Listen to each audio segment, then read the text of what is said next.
Hey guys, welcome to another episode of the Live Your Art Life podcast. So, I'm gonna get a little vulnerable here. I'm gonna share with you the hardest lesson that I have had to learn as an artist. You ready? That lesson is that my art is enough. Let me give you a bit of context. So the other day I was scrolling through my Instagram feed, which naturally results in a bruised chin as my jaw hits the floor because I have good taste. No, let's be real. Like all artists and all people, we follow things that inspire us and that we like. And I follow a lot of very talented artists that I absolutely adore. And so scrolling through my Instagram feed is very, very inspiring. So you're scrolling through, and like usual, I'll find a gorgeous work in progress piece from one of my favorite artists of all time, and my thumb stops dead in its tracks. As much as I hate to admit it, my thoughts quickly went from, oh my god, amazing, to I love how she details the feathers in bright light, to I'll never be as good as her. And then I was one step away from hopping into my studio and starting a paint thinner scented burning party. I'm sure we've all been there. It's that nasty dark space where your mind keeps telling you that you're never going to measure up. I hate it. It controlled me for years, ultimately, and I'm not going to lie, it still pops up now and then.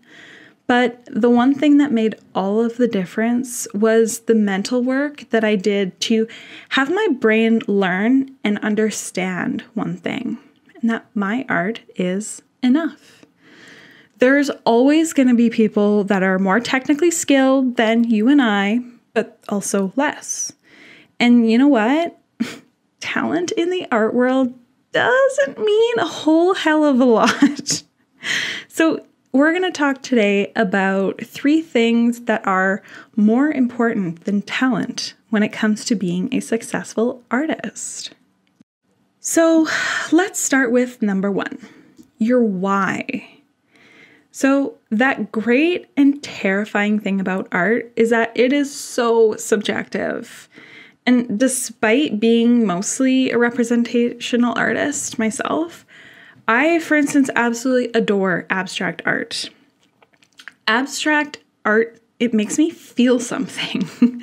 When the artist starts digging into why they made certain brushstrokes and they sort of knit this story out of what is representationally nothing.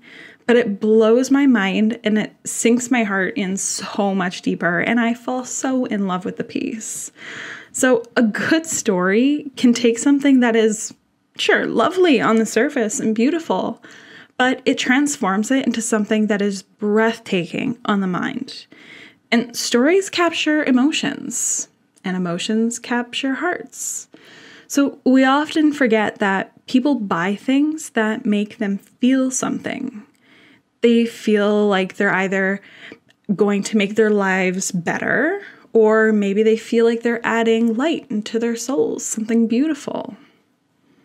So focusing on your why, so why you actually create that work, what that fire inside you is trying to say, that ends up translating over to your audience. And especially if you talk about your why and let them know what drives you, that is really, really going to capture them, and they're going to sink in deeper with you and fall in love with not only your work, but you as an artist.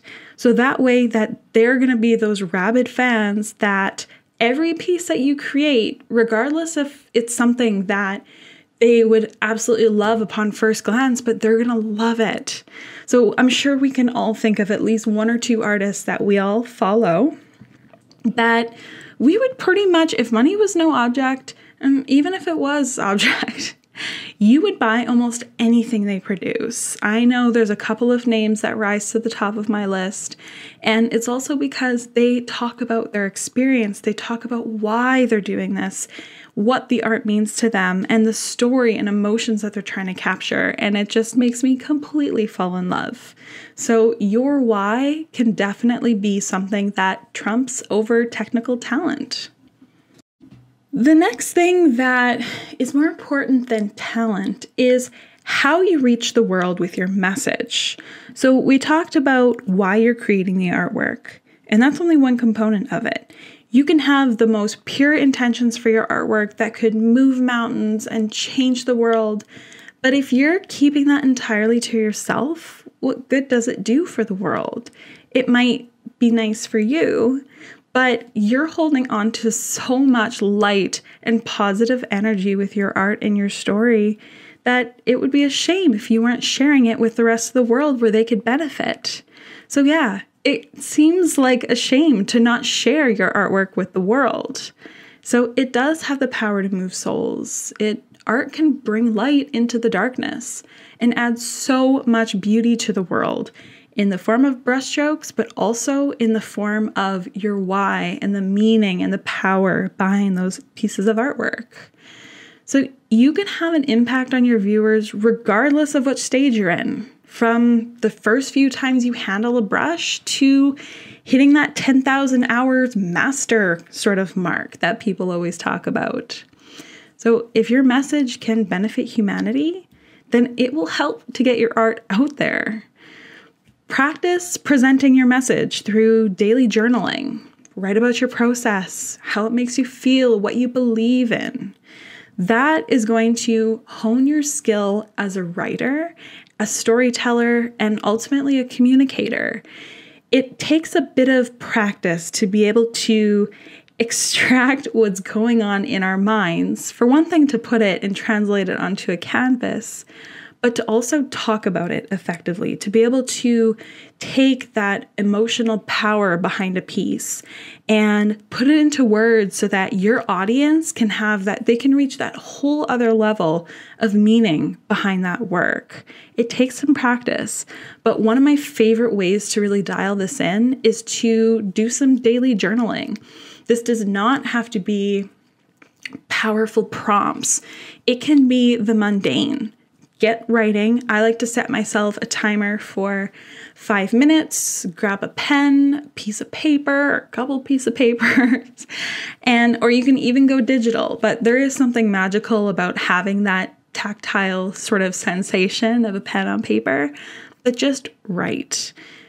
Especially even if you're painting, stop for a moment and just think about what's going on in your head. Write that down. How is your process making you feel? How is the color that you're working with make you feel? Do you feel driven to do something else? In my case, recently, did a recent series of artwork that was all about destruction. The first piece started off, it was very detailed, realistic, and ultimately I started destroying it, and it felt so good. And when I talk about that process, my audience seems to love it. So do some daily journaling, get used to talking about your process and your art, and your message is going to change the world. And the third thing that is way more important than talent to be a successful artist is your willingness to grow. As harsh and dramatic as what I'm going to say sounds, I personally believe that if you're not actively growing, then you're dying. Calm down. Growth doesn't have to be earth-shattering and ground-moving. Growth can be a gentle smoldering fire, or it can be an inferno. But it starts with the willingness to grow and accepting that you are, and always will be, a work in progress. And you know what? There is something so beautiful about that. The evolution of your artistic mind and soul, it's unavoidable if you allow it. So always be seeking growth. Take new classes. You can try something new, experiment. Don't be afraid to play. Learn from your mistakes and ultimately make friends with failure. Failure is such a wonderful tool. And if you feel like something you have done has resulted in a failure, break it down, figure out why, and you can look at that and change what you do next time in order to reach success. You can learn so much from failure. But yeah, always remember to play, experiment, explore, and seek whatever makes your heart happy. It's going to make all the difference. So your technical skill, and as long as you continue your craft, is going to continue to blossom and grow. In a year, you're going to look back at your current work and you're going to be so pleased to see how far you've come. And then think about the year following that and the one after that. You're always, as long as you continually paint and experiment and push and just explore your own boundaries and what you like and so on and so forth, you're always going to be pleased with your own advances. So ultimately, accept growth with open arms. Alrighty guys, I hope you found these 3 little things that are more important than talent to be at least interesting. There's something to think about for sure. One thing that I always like to remind beginner artists, so I often have a lot of beginner artists come to me with asking for advice. And that's kind of what I'm building this whole Live Your Art Life platform about, is helping those beginner artists and more advanced artists to reach their dreams. And one of the things that I often hear from them is there's a lack of confidence in their work. And they say, oh, like, look at this artist. I can't, I'm not as talented as them. So how could I possibly find success? But on the other hand, what I usually like to remind them is even just spend a couple of minutes online, look through some galleries or magazines that are about artwork or auction sites about art, and you're inevitably going to stumble across something that makes you go, really? Like, you're going to be able to see that and think, oh man, like, I have way more technical skill than them, but yet their painting is selling for potentially even hundreds of thousands of dollars. So that's why technical talent is not actually that important when it comes to being a successful artist. There are so many more other aspects that will far trump talent as long as you're willing to actually push forward through them. So yeah, hopefully this has been some food for thought. Before you guys run away, I just want to remind you that I have a free guide that teaches you how to start selling your art on Instagram. Chances are you might be already on Instagram, maybe you're not. But Instagram is an awesome tool for building an audience for your artwork. A, the platform is free, amazing. And B, it's a visual platform, perfect for artwork. The way it's set up is that it is so easy to start building your audience. There are definitely a lot of tips and tricks and finicky little ways that you can kind of use to be able to boost your impact. So how to make the algorithm work in your favor, or how to utilize the hashtag system so that you can constantly be growing your new audience, and so on and so forth. So grab the link in my show notes and download that free guide to start selling your art on Instagram. Alrighty guys, thank you for listening. I will see you in the next episode. Stay magical.